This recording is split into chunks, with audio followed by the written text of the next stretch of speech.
আসসালামু আলাইকুম ভিউয়ার্স, আইল্যান্ডের কর্ক থেকে চ্যানেল প্রবাহে আপনাদের স্বাগত জানাচ্ছি। আমি কাজী মাহফুজ রানা। নীতির আদর্শে ন্যায়ের পক্ষে এবং অন্যায়ের বিপক্ষে যারা বলিষ্ঠ কণ্ঠ, তারাই তো প্রকৃত মানুষ। ধর্ম, জাতি কিংবা দেশের সীমানা পেরিয়ে যারা মানবতাবোধে জীবনের ঝুঁকি নিয়ে জুলুমের বিরুদ্ধে আওয়াজ তোলে, তাদেরকে স্যালুট জানাই।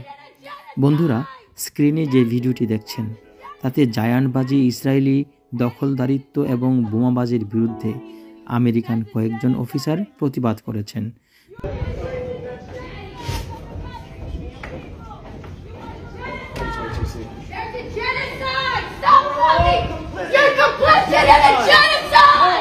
You're complicit in a genocide! Eddie, there's a genocide! Eddie, there's a genocide! Come on, Eddie! There's a genocide! You're complicit in genocide of the Palestinian people! You are complicit! Come on, Eddie! Eddie, help us! Eddie, help us save them! Come on, Eddie! The Israeli terrorists are committing a genocide, and the U.S. Congress and Senate are complicit in funding the bombs that are forcing children to be slaughtered and massacred.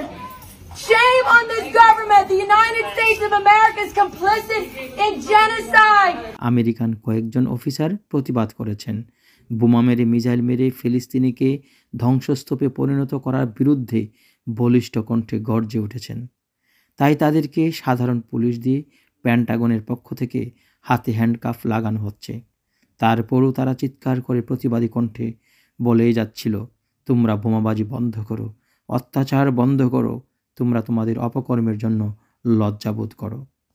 আফসোস, শেখ হাসিনার ফেসিবাদ সময় আমাদের দেশে উচ্চ পর্যায়ের সেনা অফিসাররা কিংবা সরকারি ঊর্ধ্বতন কর্মকর্তারা এভাবে যদি অন্যায়ের বিরুদ্ধে গর্জে উঠত, ফেসিবাদ শেখ হাসিনার সরকারের অন্যায়ের বিরুদ্ধে, অনৈতিক দাবির বিরুদ্ধে রুখে দাঁড়াতো, প্রতিবাদ ও প্রতিরোধ করত, তাহলে দেশে 16 বছরের ফেসিবাদ চলতে পারত না।